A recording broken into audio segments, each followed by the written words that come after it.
Right, onto this story now. So the Independent Police Investigative Directorate has released its report into the murder of Western Cape detective Charl Kinnear. He was gunned down outside his Bishop Lavis home in Cape Town. This was in September 2020. Suspected underworld boss Nafiz Modak, along with 14 co-accused, have been charged with his assassination. Now, IPID says the report was classified because it contained sensitive information.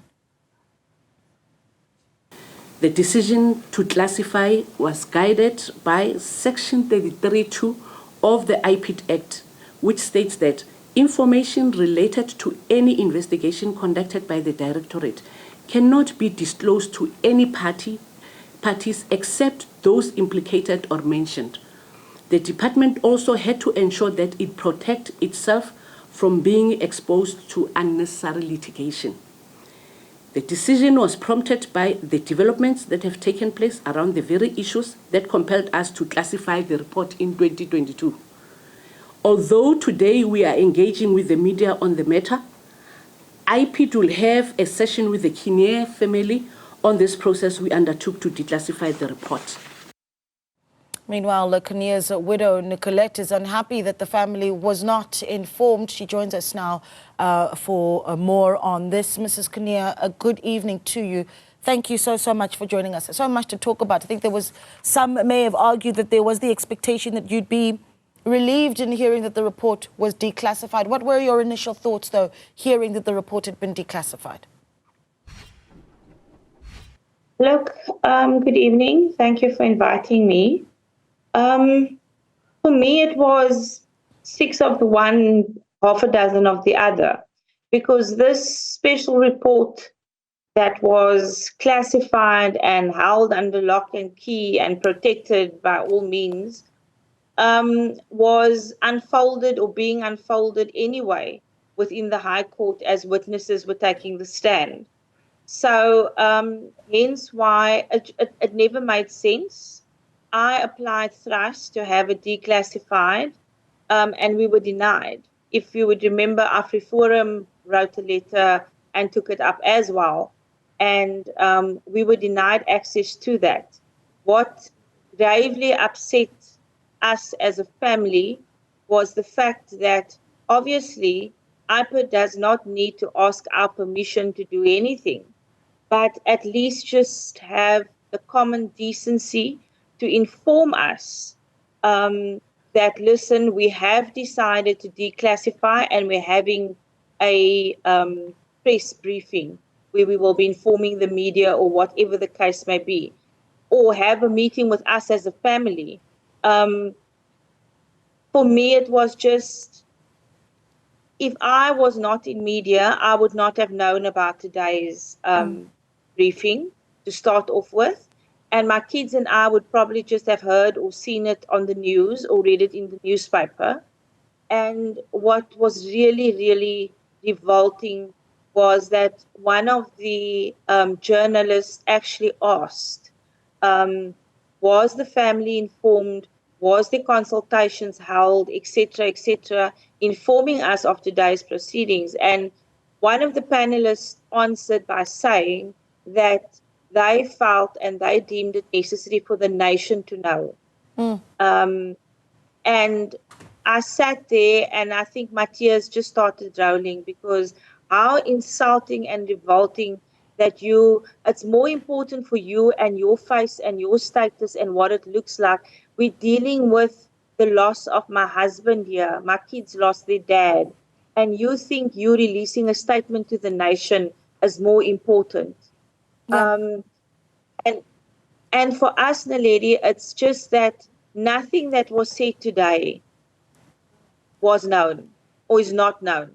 There was nothing new, nothing new. Mrs. Kinnear, let me ask you this, because for the I suppose for the purpose of the viewer who also needs to catch up on where we were, where we are right now, the report in and of itself was looking into why your husband's security detail was cancelled when he was investigating high-profile gang activity in the Western Cape, and so Essentially, that report was classified back in 2022. You said you had requested multiple times for it to be classified. The reason that was given for it to be classified in the first place, according to IPID authorities, is that because they believed that it was in the public interest for it to be classified, and now it's in the public interest for it to be declassified. But talk to me about why you wanted that information beforehand, before this moment, and certainly over the past 2 years as this report is sat declassified, or classified rather. Yes. Apologies. Look, the investigation of the IPID report, yes, covered initially why my husband's guardian was removed in 2019, but they also had the task of investigating all incidents leading up to my husband's assassination, which was the 18th. And in there, obviously, it was mentioned, and that Top Ross knew. And that came out in testimony last week as well in High Court, that a warrant officer affiliated or attached to the DPCI had called, he had raised alarms to say that my husband's phone is being pinged every 30 seconds. He had made seniors aware of it. And the DPCI head, General Labia, so surely if somebody is being pinged for 30 seconds and you sit for 2 weeks and nothing is done, how can that not be seen as misconduct? And yet General Labia thought it fit, or found it fit, and he mentioned in the Portfolio Committee meeting on the 9th of November in 2022 that he didn't deem it necessary why his members needed to be charged. And I slowly but surely came to the conclusion that we are being chased around in circles. Nobody's really giving us answers. We are being sent from pillar to post. And the reason why I kept on pushing was not really for the knowledge, because remember, the report had leaked. So Yep. I know exactly what is in the report. But SAPS was giving us the runaround in terms of the recommendations that IPID had laid before them in terms of be it charges departmentally or criminally. Because what IPID had uncovered was that whilst investigating, they realized that some of the implicated officers, SAPS members, were nearing retirement age or were about to retire. And they actually gave a prelim report, which came out in September of 2021, that was also leaked, where they actually gave SAPS a list of the names in order, listen, we are still busy investigating, but yeah, you go ahead and do what you have to do. Okay. And yet here we are 4 years later, 2 years later, after IPID had the report signed off by the minister, and we do know that nothing has been done. Okay. I, however, opened up a culpable homicide docket against everyone implicated within that report. And that was one of the reasons why I pushed and needed for the document to be declassified. Because obviously there was now all these rules and clauses and whatever, and because all that needs to be done is the IPID report actually needs to be put into my culp docket. And that is why. But for me, today's whole procedure, the lady, is a matter of, I see it, that trying to wipe the faces off from SAPS's face, as well as IPID, because we were holding on and clinching onto a document and making all kinds. You needed to make an appointment, and I don't know what else, ever rules was attached to it. And it's classified due to seek to certain things, as you mentioned, secrecy and things coming out. A question was asked today, has certain things been removed from this declassified document? Nothing has been removed. So okay, so let me ask you this, Mrs. Kinnear, and I know that there's a lot to be said. You've got, for instance, Mr. September, who's the deputy head for Western Cape IPID, Marius September, who's quoted in one piece saying, "We understand that Mrs. Kinnear's feelings are valid and her frustration is understandable. Despite the challenging circumstances, we've maintained a good relationship with her," he says, "and are committed to continuing that." What is your message to law enforcement right now? So if you were to speak directly to them on this platform and say, as the family of Lieutenant Colonel Charl Kinnear, this is what you expect moving forward, what would that be? It would be accountability.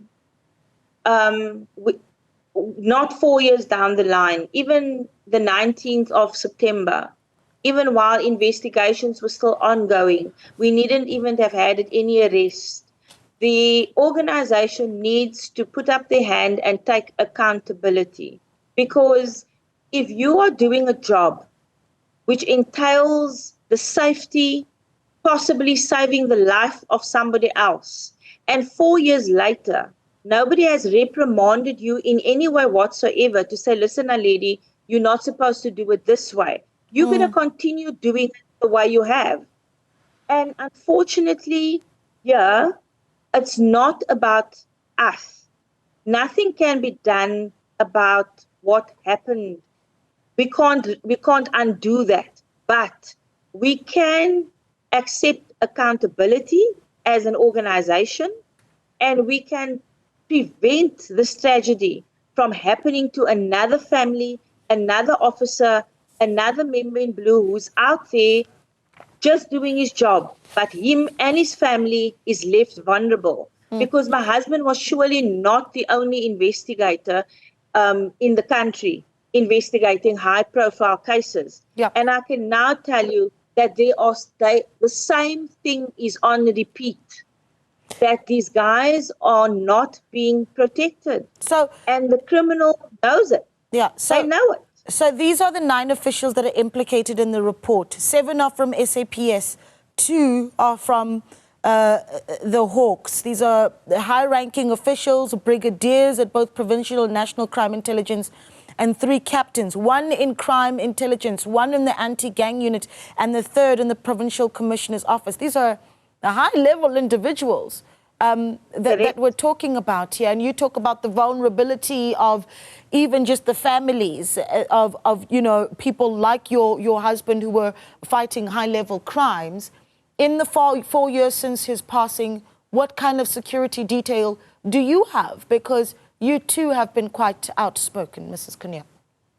Yes. And Naledi, in my case, 2 of the officials that's implicated in the report did my risk assessment. So you can imagine what was said in my risk assessment, because there's 2 people mentioned, and that in the report, 2 implicated parties, okay? So that were responsible for my risk assessment, which means making the decision whether I need security or not. Having said that, the court trial, the High Court trial, started on the 29th of January this year. I had protection. They arrived as per normal on the Sunday, the 28th of January. And at 8 o'clock in the morning, they just got a call they need to withdraw. And that was apparently on instruction from our provincial commissioner, General Patekile. So a day before the High Court, knowing that myself would need to go, knowing that I'm possibly a witness, our PC made the decision withdraw.